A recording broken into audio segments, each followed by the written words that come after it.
分享一個我最近新研究的燒焦醬肉小籠包的一個做法啊，就是这個燒焦，我覺得你如果愛上了，真的它可以跟任何包子、餃子或者麵條去搭配，都特別的好吃。我們先來炒肉餡啊，我這個大概有1斤23兩的肉餡，取1/3，我們先在油裡給它煸炒一下，還是老樣子啊，我們要熱鍋涼油來炒肉末，這樣它才不會粘鍋。多煸炒一會兒，炒至肥肉微微發酵、油面清亮的時候啊，看一下觀察它的狀態，然後蔥薑蒜末給它放進來，炒出香味，也可以起到一個去腥的效果。就咱家裡用的小勺子啊，1勺的郫縣豆瓣醬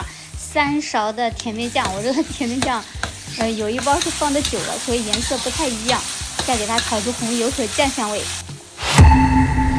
五香粉放的有點多了啊，又盛出来了一半，再來2圈的生抽，1圈的老抽，少許的雞精，這樣調味就可以了，給它炒出香味來，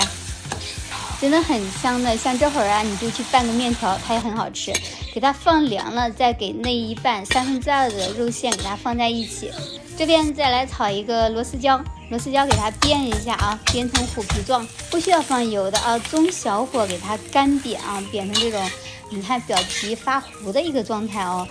好香呀，真的，一旦愛上了就這個燒焦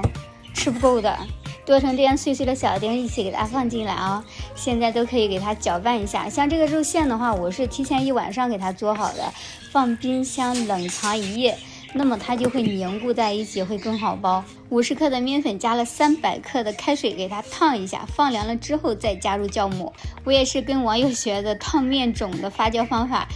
如果是面食老手的話，我建議可以嘗試一下，